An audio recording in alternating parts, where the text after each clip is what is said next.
We are asking ChatGPT, what are the top 10 leadership skills in 2025? And then we're going to reflect on them and see what we think based on our experience. I think we should mention that they did rate this in order of importance from 1 to 10. So, and this is our first time seeing this, so it will be live reactions from us on whether or not we agree with the order or, their definition of each one. So, Spills, do you want to kick it off with the first one then? Yes. So emotional intelligence being number one to me is very good.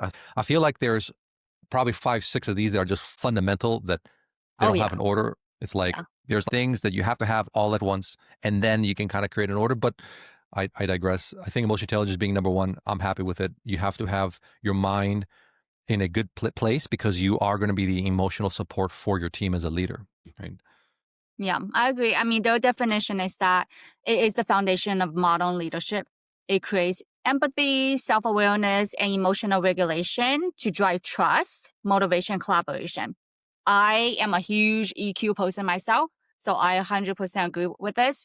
Now, it is arguable, even me being a high EQ person, that should I be number one or could I be number two, right? But I would say it's definitely the top, three, if anything, because unless you are able to build trust with your team and you are self-aware, it's going to be really difficult to be able to run a department or a team yourself. So I think Very we good. need to clarify that there's a difference between emotional intelligence versus being sensitive to situations. Just because you have a high emotional intelligence does not mean you're going to be extremely sensitive emotion to every situation or crisis or anything like that. It doesn't make you a better or a worse leader just because of that, right? So it is a very, very important one to have. The second one they had was adaptability and learning agility. What do you think about that, Spiros? Well, I have a lot to say about this one. No, I completely agree. It's definitely one of the pillars, in my opinion. You have to be adaptable.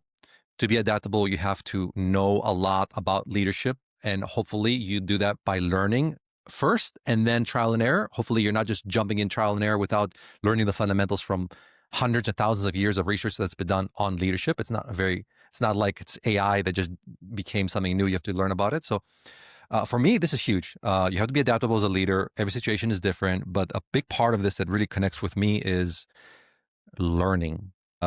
And that's something that I've seen in reports that a lot of companies spend very little money, time, and effort on training on leaders. They do spend money on training on line level employees that are directly doing the craft. But when you talk about leaders, there's a lot of upwards mobility towards leadership, but there's very little because I think there's this kind of sense of like an expectation, like, oh, I hired you as a manager.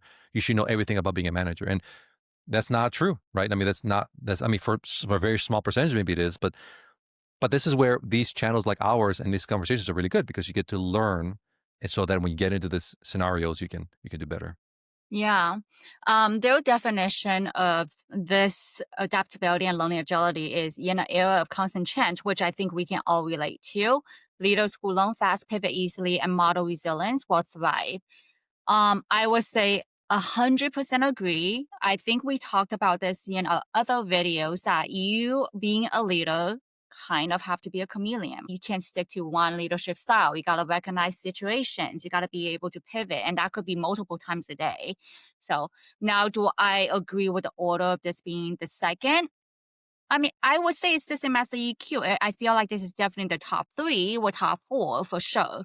But being able to learn and be humble as a leader is going to be very important. Okay, so the third one they have was strategic thinking and visioning. The definition of this one they had was the ability to anticipate trend, set direction, and align teams around a shared purpose is critical for long-term success. I agree with strategic thinking and visioning because you are a leader. You are ultimately the one that is setting a direction for your team to follow or making the bigger impact for the company as a team. So, a lot of the times, you're the one that's giving the direction of what to do and thinking 10 steps ahead versus one step or two step ahead. Do I think this should be the third most important? Honestly, I don't know if I agree this should be third most important one after seeing some of the other one. I think this being in the top 10 makes sense, but I don't think for me this needs to be number three. What do you think, Spills? Yeah, I think I can, again, for me, it's like there's maybe levels and there's pillars that all stand the same. Strategic thinking is very important. I think it's most important for the top person making the decisions, or if you have an organization where you're making decisions for your division, that becomes super important. So, so it is important. I just think it's like number three has like 12 Yeah. different things in it. Yeah, clustered It of, does. Yeah. groups versus in a role. Yeah. And it Yeah, is a fundamental thing too. If you're going to be a leader, you have to be strategic about it. You have to have a vision. Even a small team, you have to be able to rally your team around the goal of the team. So yeah. I think that one depends on also the size of the company too. I mean, you could be a yeah, yeah, owner and a employee of one or two, right? And that may feel a little bit less important in some ways than the other yeah. ones. Agreed. Agreed. The fourth one they had was communication and active listening. The definition is transparent, two-way communication builds clarity, connection, and psychological safety, especially in hybrid environments. I would say 100% this is important. I think if anything, this will be the top three. I will move this to the third one. Um, Communication is key for me. I feel like if you can't communicate well and provide the correct context when information to your team, you're not going to go anywhere. But also, I know Spears will agree with this. The active listening piece is even more important in some way. To be able to understand what your team, what your individual is truly trying to say to you, so that way you can problem solve or provide the support necessary. I mean, this is a key piece to any company to be successful is going to be communication, active listening. Yeah, this is a fundamental pillar of being a human being. I think no matter Yes, if you're an employee or if you're a leader or if you're like the personal line. CEO, Yeah, president, doesn't matter. Yeah, yeah, like father, mother, yeah, kid, doesn't matter. Like being able to communicate very well, and nobody's perfect at it, but being mindful of it and working on it constantly is the only way to success on this one. And yeah, like you said, seek to understand the other person instead of trying to rush to get my opinion out there. And then the other one is like when I speak to that person, trying to articulate myself as best as possible and as cleanly as possible and as concise as possible to get my point across so they can understand me, right? But it's definitely a two-way communication piece that, um, gosh, yeah, I mean, this is a big one for yeah. sure. That's So a yeah, good I'm one. with you on that. Yeah. Number five they had was inclusive and human-centered leadership. The definition is empathy and fairness. It creates belonging, unleash diverse talent, and drive innovation. I would say yes on fairness to anybody in a company and being unbiased. When you're running a company or within a company, your most valuable asset is going to be your people. So yeah, it should be very much human-centered. If your people are happy and support and appreciate it, your company naturally will do well. It truly will go that way. So I will agree when it comes down to being very inclusive of um, a company being human centered. Yes. How about you, Spills? Yeah, I agree too. I think empathy, fairness, that's like standard expectations. I think of just working anywhere, uh, unleashing diverse talent and drive innovation. The innovation thing depends, I think, on the situation. There's some jobs that don't need or don't want innovation, Mhm. perhaps. Yeah. Maybe like a lot of these, they have a bunch of stuff connected to it. I feel the fairness and empathy is top tier. And then some of the other pieces of it, like innovation, depends. So that's where I'm at on this. I agree. And Yeah. also feel this one is a very, I feel like it's one that we got to be careful about where you don't want to see it and think, oh, now I got to make a tough decision for the company's health, but I'm not being human centered, you know? Mhm. No, it isn't necessarily that. And I don't want people to think of it as in like, I need to make sure I have 100% buy-in. Like, no, you're not going to make everybody happy. You're Agreed. probably never going to get 100% buy-in. So we got to be like a little bit careful with this one. That's why I think the key word here for me is you got to be fair and unbiased to everyone, right? Now, in addition to that, you do focus on your people, but it doesn't mean you're going to sacrifice or sabotage your business when the time is right to make a specific decision because somebody is not happy, right? Exactly. I completely agree. Well So said. the first one they have was tech fluency, digital leadership. Their definition is leaders must understand emerging technologies and integrate them strategically to stay competitive. I feel like, I mean, honestly, I don't know if this is necessarily a top, I will have put it in a top 10 leadership skills, but I see why they do it. We are living in a very tech savvy era, let's say, right? But some positions or some roles may not need a leader to be extremely, tech savvy or know the emerging technologies or anything like that. But having a basic understanding, I guess, of, just the tech, the industry, the trend, the pattern is helpful. So, what about you, Skills? Yeah, I agree. I think a lot of this can come from your team, where your team is like, "Hey, there's Yeah. this technology that can help us," and you kind of, leverage that. I don't necessarily think the leader must be the end all be all. I will lead the team to success. I will get every single digital possible thing out there to be to our advantage. It's good, it's beneficial, etc. But I agree to your point. Like, to me, again, I think there's tiers, and this is not the top tier. Like, I Yeah. wouldn't put this next to emotional intelligence or communication and active listening. It's like this is not critical to operating a business. This is critical, perhaps, or very important to improve your business, but not to just status quo have a very successful team. Yeah, I agree. I mean, part of being a great leader is knowing your own weakness. So that way you're able to supplement your weakness with a stronger team, right? And being able to stay humble to that, right? My weakness is going to be technology that I'm going to hire somebody that is going to be stronger or the subject matter expert, right? So that one is a very interesting one. So number seven they Yeah. had was decision making under uncertainty. Definition they had was great leaders act decisively even without perfect data, balancing intuition with analysis.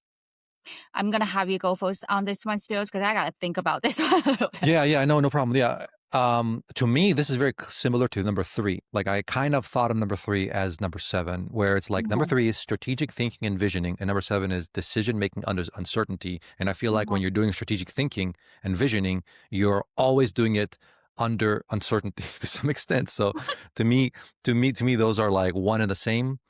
You are, as a leader or as like not lower level, but like a manager of a team versus like the leader of the entire organization. Either way, you are thinking about situations, you're trying to get better. And in all those situations, there's levels of uncertainty. So you're always going to just, hopefully, what you do is you identify the situation, you grab as much data as possible for the situation, and you make the best decision you possibly can with the information you have at the time. So to me, it's fundamental, but it's like three and seven to me are in the same realm. Yeah, fair. I think the piece I agree with on this one is more the piece about being able to make decision without perfect data, and then the Yep. balancing intuition with analysis piece, right? Um, I think in my mind, I struggle with this one being like one of the top 10 is naturally you as a leader and you're in that position, you're being put in a position where you're going to have to make decisions at some point, right? And just because you cannot make a decision alone doesn't mean you're not a great leader. So that's where I think my piece is torn is that you don't necessarily have to be the leader that make the decision. Maybe you're in a situation that you make a decision as a team or you seek out additional leaders or cross-functional team leaders for guidance, for feedback, right? But I do agree, you do have to be able to know what decisions to make on behalf of your team or department or the company without perfect data. If you're going to wait for perfect data to make decision, I don't think that's ever gonna happen. It's Yeah. ever changing. So um Yeah. I think number 8 now talks about building relationship and trust. Trust is the glue of effectiveness team, authentic relationships, strength, loyalty, and engagement. I would have put this on one of the top fives, to be honest. I am a little bit surprised that is a number 8 because in my mind, maybe this is my EQ talking, right? In my mind is if you don't have trust within your team or within individuals that you work with, it's going to be really difficult to lead effectively. So I feel like this I will have put this way up higher than on a number 8. What about you? Yeah, I totally agree. This is like a top tier. Um, so I think of them as tier. Maybe this is like second tier, but maybe it's actually first tier because to your point, again, if you can't trust your team, you don't have a team, you know? Yeah. So Well, just vice simple as versa. that. If your team can't trust you. Yeah. Yeah, perfectly Yeah. said. Yeah, exactly. So, number 9 is change and cultural management. Leading Okay. transformation requires guiding people through disruption while preserving values and morale. Hmm. Yes, Um, I am also torn about this one being number 9. I agreed. think this is like again, like you keep talking about it, which is true. It's like one of the fundamentals of leadership is managing the culture, the team, the your leader. Your whole point is to guide people, right? Yes, and So bring change. Exactly. yeah, you know, Yeah. so it's curious to know how they rated this, from order of importance, but I would say it's very important. I will have again put this in one of the higher top, 1 to 5 type of, ratings myself, but Yeah, I agree. I mean, there's so much about this. I can write a book about this. Leading change and transformation is so important. Like you said, it's like one of the main reasons why you're leading is to yeah, a lot of times take the status quo and improve it, right? And then you can't just go tell the team, "Hey, we're going to change this move. Let's go." There's a lot of strategy and ways to do that where the team becomes they rally around that, they champion around it, and they are part of the solution, and they're also part of the ongoing iterations of making something better. So there's a lot to be said on that. I agree. This is at the top.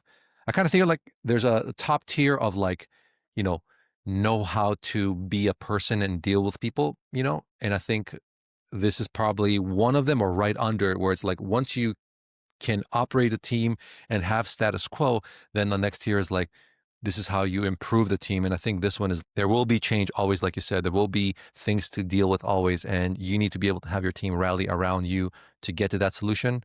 So I agree. This is like, for example, tech fluency in digital leadership. That would be at the very bottom of this list in yeah, comparison to this one. yeah, I agree. Yeah. And number 10, I think this is the most shocking one for me. It's ethical leadership and fairness. The definition is integrity, transparency, and accountability, sustain credibility and organizational reputation. I mean, to me, I feel like this is like top 1, 2, or 3, being a human being and being a leader, you should have ethics, you should value integrity, and of course, you should always be fair when it comes down to employees and individuals you work with. The other piece is being able to be accountable and hold your team accountable as well as yourself. I feel like this is one of the most important leadership traits and skills that you should own or to practice. What do you think, Spills? I completely agree. I think this is at the very top of that list. Well, on the fundamental tier, I guess you could say, of leadership. If you are not going to be ethical, you shouldn't be a leader. I mean, you're really not a leader at that point, right? And then you should be fair in a sense of like how you treat your employees. That absolutely is true. And, a point I want to make here is like, you might think you can fool your team and your employees by being unfair because you have a friendship with one of your employees or something like that. But people are going to see that immediately, right? So it's one of those things where you get into leadership to be ethical and to bring a better environment. And the way I think of it too is like, if if I was that employee, how would I feel if the leadership above me felt unethical or felt unfair? It's just a horrible feeling to have. So you just need to keep that in mind. Like you're there to make your life better, your team's life better, and achieve the goals of the company, of course, right? Their mission and vision. Yeah, I agree. I think overall this was a interesting list. I agree with the overall list itself. It captured quite a bit of the accurate leadership traits and skills for a person to kind of think about and practice and loan from. I wouldn't say I necessarily agree with the ranking of 1 to 10, the order they did it. But overall, this was not bad from a first kind of poning a question, poning the reaction from us. Well, thank you so much for watching our video and coming onto our channel. This is our first segment of reacting live to a question we asked, ChatGPT or Google. Let us know if you liked it, or as well as comment below. Do you agree with the ranking that they had, or were you having something else of an order? Is there something that you're so passionate about that isn't listed on this list they provided? Please like and subscribe, and we'll see you on our next video. Bye.